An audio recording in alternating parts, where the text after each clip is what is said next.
네, 여러분 안녕하세요. 황제TV의 황제입니다. 오늘도 역시 대통령이 되면 해야 할 100가지 일들 중에서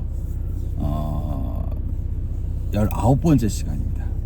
오늘 주제는 육해공군, 육군, 해군, 공군 드론 사령부 창설 및 강화법이라는 주제로 이야기를 해보도록 하겠습니다.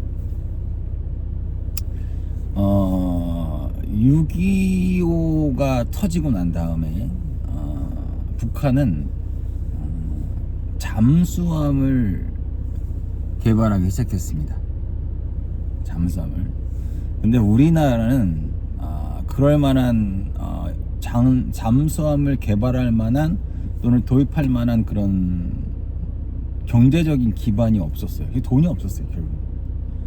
하지만 계속 그쪽에 관련된 해군에 관련된 분들이 결국에는 해냈죠. 그래서 우리나라의 최초의 잠수함을 만들게 됐고, 남들이 한 100년 걸릴 거를 우리나라는 10년 만에 우리나라가 잠수함을 건조할 수 있는 그런 나라가 되는 겁니다. 그리고 지금의 우리나라의 잠수함 수준은 핵 잠수함을 제외하고는 뭐 디젤 잠수함 같은 경우에는 세계 어느 나라를 가도 뒤지지 않는 그런 훌륭한 기술을 가지고 있고, 이게 왜 잠수함이 필요했냐면 1차 세계대전, 2차 세계대전 때 우리가 이제 바다는 배로 왔다 갔다 하잖아요. 그래서 잠수함은 그 물밑에서 그냥 바로 그냥 미사일 쏴서 배를 완전히 박살낼 수 있었던 거예요. 그래서 처칠이 예전에 그 1차 세계 당시에 유보트에 대한, 그러니까 독일의 유보트에 대한 그 잠수함이거든요. 그거에 대해서 말을 언급할 정도로 그만큼의 두려운 존재였던 거예요. 이 바다에 있어서는. 그만큼 바다를 지키는데 잠수함만한 게 없거든요. 그러니까 전쟁의 양상이라는 것은 그런 겁니다. 전쟁의 양상. 엄청나게 큰 배를 아주 조그만한 잠수함이 격퇴를 시킨 거예요. 완전히 약자가 강자를 완전히 말아먹은 거죠. 그렇죠? 게임 되는 상황이 아닌데 그걸 역전해 버린 거예요. 그것처럼 앞으로의 그 현대전에 있어서, 아니 현대전과 미래전에 있어서 가장 중요한 건 바로 드론입니다. 드론. 또 무인. 드론과 무인이에요. 왜냐면은 드론이라는 것은 아주 소형, 중형, 대형까지 만들 수가 있습니다. 가장 중요한 것은 가성비예요. 제가 아까 유보트에 대한 얘기도 했지만 엄청난 가성비를 가지고 저기 엄청난 피해를 줄 수 있습니다. 예전에 우리가 어떤 고지를 점령할 때 사람이 막 미친 듯이 막 다 희생하고 막 전쟁 막 왔다 갔다 하면서 막 그렇게 해서 그 고지를 차지했다면 이제는 그럴 필요가 없는 거예요. 그냥 무인 탱크, 무인 비행기, 무인 잠수함에 가가지고 그냥 곧 자폭해버리면 끝이 나는 거예요. 사람이 굳이 필요가 없는 거예요, 옛날처럼. 그만큼 이 무인에 대한 개념이 굉장히 강해진 거예요.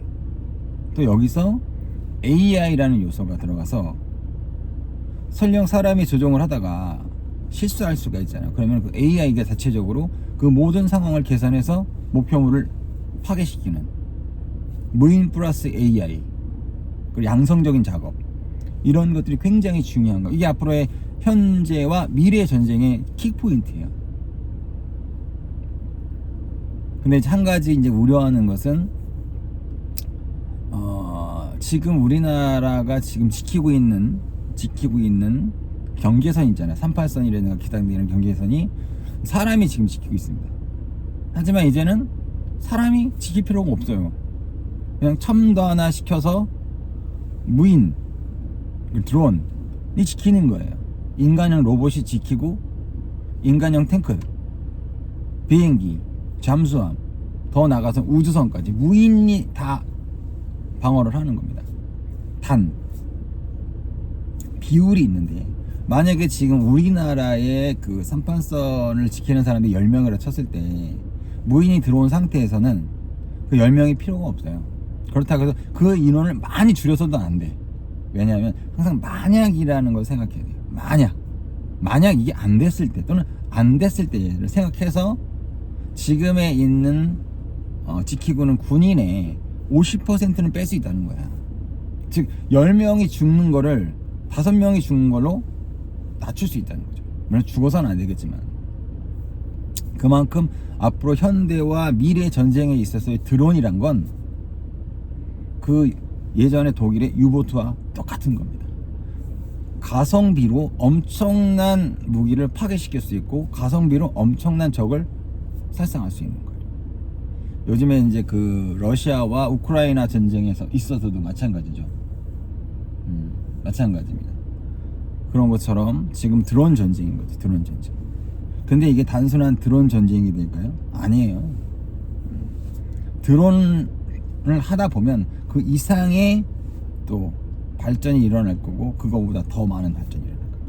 단 중요한 것은 모든 것은 인간이 결정을 해야 되는 거예요. 최종 결론은 인간이 결정해야 되고 최종 결론은 인간이 스위치를 누르거나 키를 돌려야 된다는 거죠. 90% 아니 그러니까 70% AI와 30%의 디지털, 즉 인간이 스스로 해야 된다는 거죠.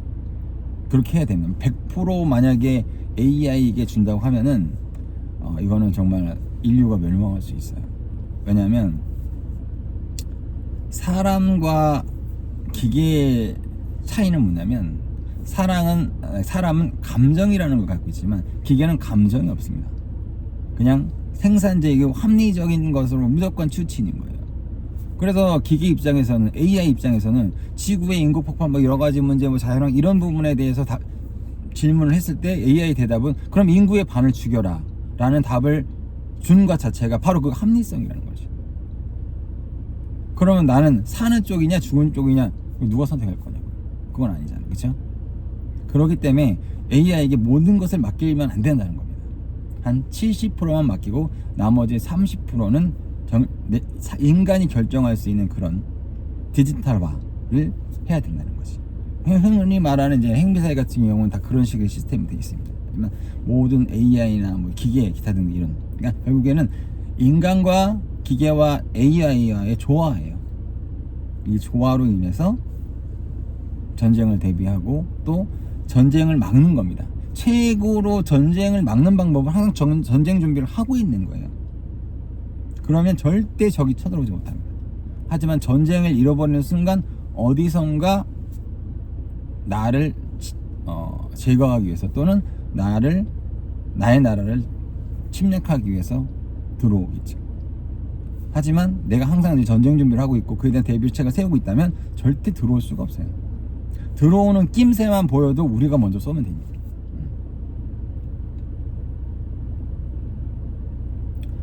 우리나라는 그 자유민주주의 국가입니다. 자유와 평등이 보장된 나라고 자본주의죠. 그렇죠? 그리고 자본주의 국가에서의 어떤 그 여러 가지 병폐가 있습니다.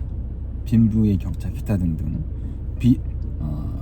빈익 약간 그 잘 사는 사람과 못 사는 사람의 어떤 격차, 그리고 사회적 구조, 그리고 자본가와 노동자의 갈등, 이런 부분을 우리가 자연스럽게 해결해 나가기 위해서는 가장 좋은 방법은, 이건 주제하게 좀 벗어나는데 저는 개인적으로 저기 신민주주의를 만든 사람이잖아요, 제가. 그래서 자본주의와 사회주의를 섞는 거예요. 그래서 자본주의의 장점은 더 장점화시키고 사회주의의 장점은 없애고, 그러니까 단점을 장점화시켜서 응용을 하는 거죠.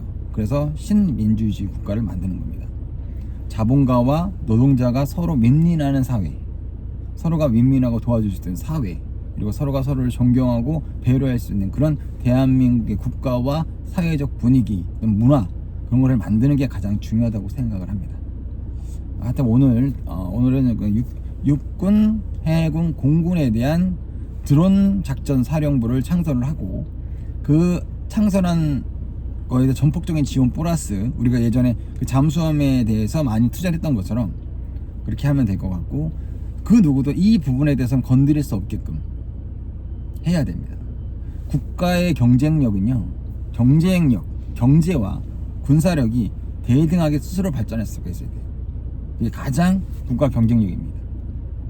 내가 아무리 잘 살아도 내가 나를 지킬 수 있는 힘이 없으면 한순간에 무너지는 거예요. 반대로 내가 아무리 군사력이 강해도 그 군사력을 받칠 수 있는 보급적인 경제적인 부분이 약해버리면 금방 무너집니다. 아무리 멋진 뭐 항공모함이 있어도 그거를 받칠 수 있는 보급이 끊어져 버리면 뭐 하루아침에 끝나는 거예요. 자동차에 연료가 없으면 끝나는 거죠. 그렇기 때문에 우리가 항상 경제와 군사력은 50대 50으로 쭉 올려줘야 돼요. 자연스럽게. 강한 군사력과 강한 경제력, 이게 조화롭게 이루어졌을 때 훌륭한 대한민국이 만들어지는 것입니다.